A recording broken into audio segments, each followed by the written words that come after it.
فرعون کا تکبر، غیظ و غضب اور ظلم و ستم اپنی انتہا کو پہنچ چکا تھا۔ وہ اور اس کے حواری حضرت موسیٰ علیہ السلام اور ان کے ساتھیوں کے خون کے پیاسے تھے۔ ایسے میں اللہ تعالیٰ نے آپ علیہ السلام کو ہجرت کا حکم فرمایا۔ قرآن کریم میں ارشاد ہے، اور ہم نے موسیٰ کی طرف وحی بھیجی کہ ہمارے بندوں کو لے کر راتوں رات نکل جاؤ، پھر ان کے لیے دریا میں لاٹھی مار کر خشک راستہ بنا دو، پھر تم کو نہ تو فرعون کے پکڑنے کا خوف ہوگا اور نہ غرق ہونے کا ڈر۔ حضرت موسیٰ علیہ السلام شروع رات میں بنی اسرائیل کو لے کر مصر سے دریائے قلزم بحر احمر کی طرف نکلے۔ حضرت موسیٰ کے ساتھ 6,30,000 سوار اور 20,000 پیادہ تھے۔ اس کے علاوہ عورتیں، لڑکیاں اور بچے بھی تھے۔ حضرت موسیٰ علیہ السلام 9 محرم کو ہفتے کے دن غروب آفتاب کے بعد مصر سے روانہ ہوئے۔ فرعون کو آپ کے نکلنے کی خبر صبح کو ہوئی۔ اس نے فوری طور پر 7 لاکھ سے زائد سواروں کے ساتھ ان کا پیچھا کیا۔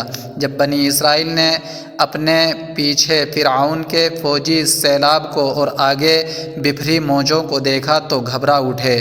قرآن کریم میں ہے، تو موسیٰ کے ساتھیوں نے کہا، ہم تو یقیناً پکڑ لیے گئے۔ موسیٰ نے کہا، ہرگز نہیں، یقین مانو میرا رب میرے ساتھ ہے، جو ضرور مجھے راہ دکھائے گا۔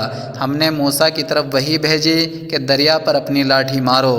انہوں نے دریا پر لاٹھی ماری تو اس میں 12 خشک راستے نکل آئے، اور بنی اسرائیل کے 12 قبیلے ان میں سے گزر گئے۔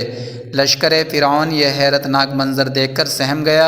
فرعون بھی قدرت کے اس کرشمے کو دیکھ کر مرعوب ہو چکا تھا، لیکن پھر اپنے اوپر فرعونیت سوار کرتے ہوئے گویا ہوا، تم لوگ فکر نہ کرو، یہ سب کرشمہ میری ہیبت کا ہے، جس سے دریا کی روانی رک کر راستہ بن گئے، تاکہ میں اپنے بھگوڑوں کو پکڑ کر سزا دے سکوں۔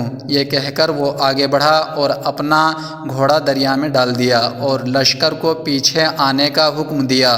جب فرعون اور اس کا لشکر دریائی راستے کے اندر سما گیا تو اللہ تعالیٰ نے دریا کو روانی کا حکم دے دیا، اور دریا کے سب حصے آپس میں مل گئے۔ فرعون جب ڈوبنے لگا تو پکار اٹھا کہ میں اللہ وحدہ لا شریک پر ایمان لاتا ہوں۔ قرآن کریم میں ہے، پھر جب انہوں نے ہمارا عذاب دیکھ لیا تو کہنے لگے، ہم اللہ واحد پر ایمان لائے، اور جن جن کو ہم اس کا شریک بنا رہے تھے ہم نے ان سب سے انکار کیا۔ جب فرعون غرق ہو گیا تو اس کی موت کا بہت سے لوگوں کو یقین نہیں آتا تھا، تو اللہ تعالیٰ کے حکم سے پانی نے اس کی لاش کو باہر خشکی پر پھینک دیا، جس کا سب نے مشاہدہ کیا۔ قرآن کریم میں ارشاد باری ہے، آج ہم تیری لاش کو پانی سے نکال لیں گے تاکہ تو ان کے لیے نشان عبرت ہو جو تیرے بعد ہیں، اور بہت سے لوگ ہماری نشانیوں سے بے خبر ہیں۔